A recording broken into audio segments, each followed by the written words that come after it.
Lebih dari sekedar barang, ini tentang pengakuan yang kita cari. Pernahkah Anda terjebak dalam lingkaran setan, di mana sebuah pembelian terasa lebih sebagai ritual perebutan validasi daripada kebutuhan nyata? Anda melihat sesuatu, entah itu gawai terbaru, pakaian bermerek, atau bahkan liburan mahal. Dan sebuah suara halus berbisik, kalau kamu punya ini, orang akan melihatmu seperti ini. Sebagai seseorang yang sukses, yang mampu, yang penting. Financial Mindset. Jadi kaya tanpa gila gengsi. Episode 1. Hidup tenang tanpa cari validasi orang. Kamu di sini. Jika refleksi diri ini terasa familiar, Anda sungguh tidak sendirian. Fenomena ini adalah jebakan umum yang menggoda banyak dari kita. Kita terdorong oleh keinginan bawah sadar untuk diakui, untuk mendapatkan anggukan persetujuan dari dunia luar. Namun, ironisnya, pengejaran tanpa henti terhadap pengakuan ini justru seringkali menjadi sumber kebocoran finansial yang perlahan menggerogoti tabungan dan yang lebih parah, mengikis kesehatan mental kita. Di episode perdana dari seri Financial Mindset, Jadi Kaya Tanpa Gila Gengsi yang dipersembahkan oleh @jago_kelola_uang, kita akan menggali akar dari masalah yang tampaknya sederhana, namun memiliki dampak yang kompleks ini. Poin 1. Fenomena. Mesin dopamin dan cermin sosial media, akar kebutuhan yang tak terpuaskan. Mengapa kita begitu mudah jatuh ke dalam perangkap pembelian berbasis validasi ini? Jawabannya terletak pada biologi, psikologi, dan lingkungan sosial kita. Secara mendasar, kita adalah makhluk sosial yang memiliki kebutuhan intrinsik untuk diterima dan diakui. Dalam tubuh kita, ada mekanisme kimiawi yang luar biasa. Ketika kita menerima pujian tulus, atau bahkan sekadar likes di media sosial, otak kita melepaskan dopamin, sebuah neurotransmitter yang terkait dengan perasaan senang, penghargaan, dan motivasi. Euforia singkat ini bisa sangat memabukkan. Masalah muncul ketika kita mulai mendambakan perasaan ini secara teratur, menjadikannya semacam bahan bakar emosional yang kita cari melalui pembelian impulsif. Namun kebutuhan biologis ini diperparah oleh realitas digital abad 21. Kita secara konstan dibanjiri oleh highlight reel kehidupan orang lain di platform media sosial. Foto-foto liburan eksotis yang tak terhitung jumlahnya, deretan mobil mengkilap yang parkir rapi, koleksi tas desainer yang menawan, semua ini terpampang jelas di layar ponsel kita, seolah-olah menjadi standar kesuksesan yang harus dicapai. Tanpa kita sadari, perbandingan diri mulai terjadi. Kita memandang kehidupan orang lain dan merasa diri kita tidak cukup baik, kurang memiliki pencapaian, atau kurang beruntung. Inilah yang dikenal luas sebagai FOMO atau Fear of Missing Out, ketakutan akan ketinggalan kesenangan, pengalaman, atau status yang tampaknya dimiliki oleh orang lain. FOMO ini bukan sekedar rasa iri biasa, ia bisa menjadi pemicu kuat untuk tindakan. Dan dalam konteks finansial, tindakan itu seringkali berbentuk tuntutan untuk mengejar atau menyamai apa yang kita lihat. Perasaan kurang ini menjadi bahan bakar yang memungkinkan gengsi menguasai keputusan finansial kita. Poin 2. Dampak financial. Biaya yang harus dibayar untuk pencitraan. Ketika perasaan kurang itu mulai menggerogoti, bagaimana cara kita menutup jurang emosional tersebut? Seringkali, jawabannya adalah dengan belanja.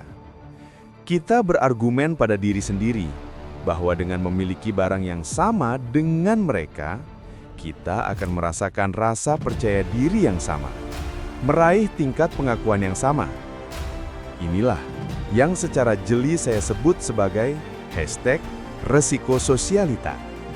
Ini adalah jebakan klasik, menggunakan uang untuk membeli apa yang kita yakini akan meningkatkan status atau penerimaan sosial kita.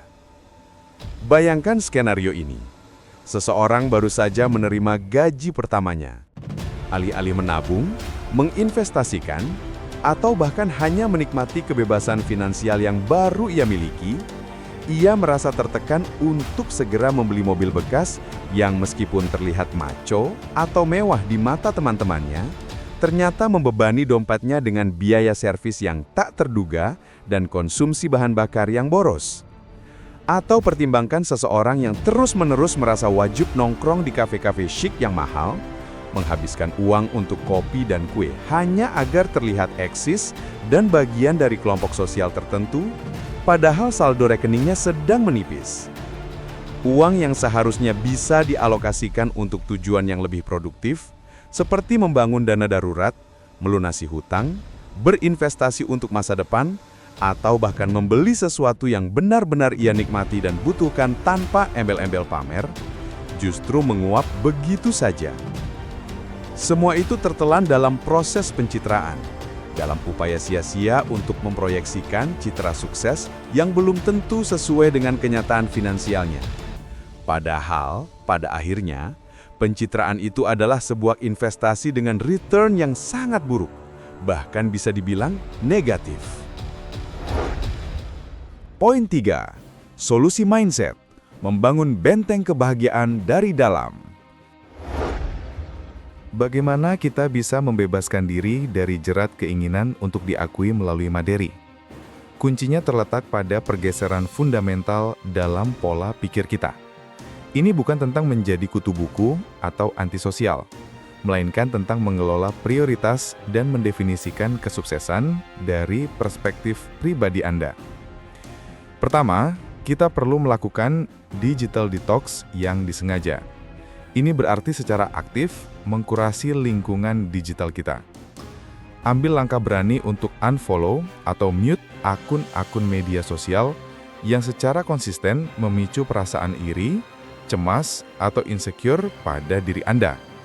Lingkungan digital kita sama pentingnya dengan lingkungan fisik kita dalam mempengaruhi suasana hati dan persepsi diri. Dengan mengurangi paparan terhadap highlight reel kehidupan orang lain, kita memberikan ruang bagi diri sendiri untuk menghargai apa yang sudah kita miliki. Kedua, temukan dan pegang teguh nilai hidupmu sendiri. Tanyakan pada diri sendiri, kebahagiaan sejati seperti apa yang tidak dapat dibeli dengan uang? Apakah itu memiliki lebih banyak waktu luang untuk dihabiskan bersama keluarga, menjaga kesehatan fisik dan mental yang prima, membangun hubungan yang mendalam dan bermakna, atau mungkin sekedar ketenangan batin? Ketika Anda memiliki daftar nilai-nilai pribadi yang kuat, Anda akan lebih mudah menolak godaan untuk menghabiskan uang demi hal-hal yang tidak sejalan dengan prioritas utama Anda. Fokuslah pada hal-hal yang benar-benar memberikan Anda makna dan kepuasan jangka panjang. Ketiga, alokasikan anggaran untuk diri sendiri, bukan untuk orang lain. Ini berarti secara sadar membuat anggaran yang mencakup pengeluaran yang benar-benar memberikan Anda kebahagiaan dan kepuasan pribadi, terlepas dari apa yang orang lain pikirkan. Apakah itu hobi yang Anda cintai, bahkan jika itu terlihat receh atau tidak konvensional di mata orang lain? Apakah itu membeli buku yang ingin Anda baca, mendaftar kelas memasak, atau berinvestasi pada peralatan untuk kebun kecil Anda? Yang terpenting adalah Anda melakukannya karena itu membuat Anda bahagia, bukan karena Anda ingin memamerkannya kepada orang lain. Kebahagiaan otentik seringkali datang dari hal-hal sederhana yang seringkali terabaikan. Kesimpulan dan ajakan bertindak, menemukan kekayaan sejati dalam kebebasan mental. Pada akhirnya, kebahagiaan sejati bukanlah sesuatu yang bisa dibeli dari etalase toko atau dipamerkan di media sosial. Ia tumbuh dari dalam diri kita, dari rasa cukup, rasa syukur, dan penerimaan diri.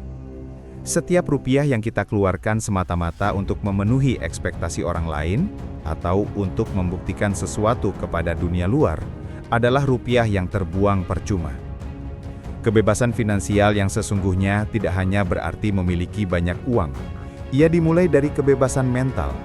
Kebebasan untuk tidak terikat pada penilaian orang lain dan untuk mendefinisikan kesuksesan dengan standar Anda sendiri. Kini, mari kita melakukan sebuah latihan refleksi pribadi. Saya menantang Anda. Coba tinjau kembali pengeluaran Anda bulan ini. Luangkan waktu sejenak untuk menganalisis setiap pos pengeluaran.